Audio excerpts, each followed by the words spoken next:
네, 특징주 코롱생명과학 볼 건데요. 코롱생명과학뿐만 아니라 이제 코롱그룹주에 대부분 영향을 미치고 있는 그런 이슈입니다. 지난 주말에 나온 개별주 이슈로서는 아마 이제 오늘 가장 많이 언급될 이슈라고 생각이 돼요.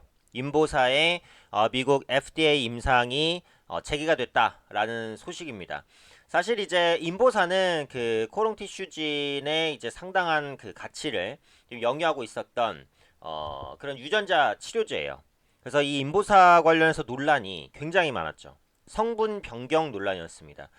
사실 이게 임상이 실패하든 성공하든 임상은 사실 실패할 가능성이 훨씬 더 높아요. 당연한 거죠. 네. 임상이 그렇게 쉬우면 3상까지 쉽게 통과되면 개나 소나 다 약 만들지 않겠습니까? 임상은 성공하기 어려워요. 실패하는 것 같다 뭐라고 할 수는 없어요. 다만 그 실패에 대한 사유가 아주 충격적이었죠. 성분 변경이라는 것은 사실 생각하기가 어려운 부분이었습니다. 그쵸? 이거는 무조건 제약사의 잘못이라고 봐야 되겠죠.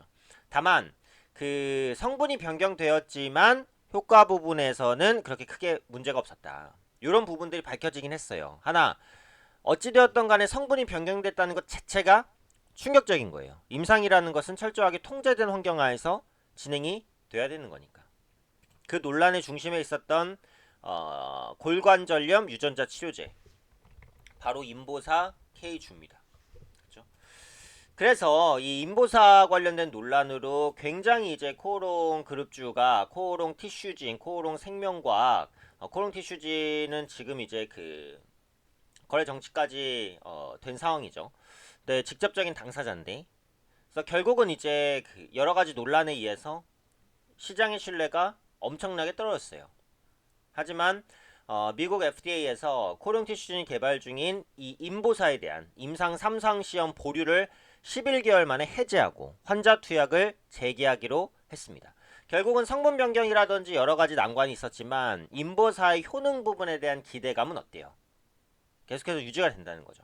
이것은 굉장히 큰 호재라고 보시면 됩니다. 그래서 오늘 점 상한가가 안 풀리겠죠? 네, 내일도 급등 가능성이 아주 높아졌다. 네, 이렇게 보시면 될 것 같고, 가장 직접적인 연관을 가지고 있는 종목이 이제 코오롱 티슈진이고, 그 다음에 지금 말씀드리는 코오롱 생명과학이에요. 그래서 오늘 수급을 보시면 지주에서 코오롱도 강하지만 코오롱 생명과학이 상한가 잔량 부분에서도 초반에 이제 더 강했던 그런 모습을 보여줬죠. 이 코오롱 티슈진은 코오롱 생명과학의 미국 자회사입니다. 인보사의 개발과 미국 현지 임상을 담당하고 있어요. 그래서 코오롱 티슈진이 인보사 관련된 직접적인 종목이고, 코오롱 생명과학의 미국 자회사니까 모회사인 코오롱 생명과학이 수혜를 입을 수 있다. 조금 더 넓게 보면 코오롱까지 수혜주가 가는 것이고, 코오롱 인더라든지 뭐 이런 코오롱 그 SKC 코오롱 PI 뭐 이런 종목들이 있잖아요. 그래서 코오롱이 들어갔으니까 투자 심리 개선이 될 수는 있지만 인보사가 성공한다고 해서 이제 그런 종목군들이 크게 수혜를 받는다 이렇게 보기는 어려우니까 사실은 테마성의 급등이다.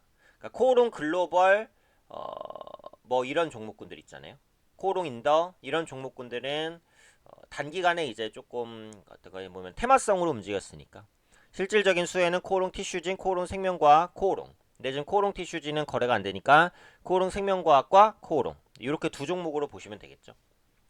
그래서 2017년에 그 국내 첫 유전자 치료제로 식약처의 허가를 받았어요, 인보사가. 근데 작년 3월에 주성분 중에 하나가 허가사항에 기재된 연골세포가 아닌, 심지어 그냥 바뀐 게 아니라 정말 무서웠어요. 뭐죠? 종양을 유발할 가능성이 있는 신장세포라는 거예요.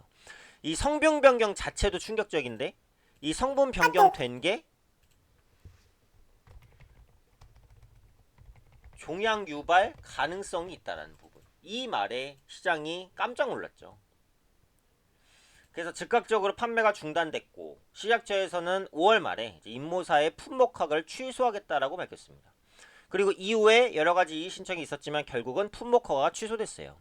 그러니까 인보사에 대한 기대감은 사실상 바닥끝 밑까지 지하실까지 떨어졌죠. 근데 이번에 미국 FDA 임상 3상 재개 승인 이거는 거의 아무도 예상 못했을 겁니다. 완전 드라마틱한 반전이죠.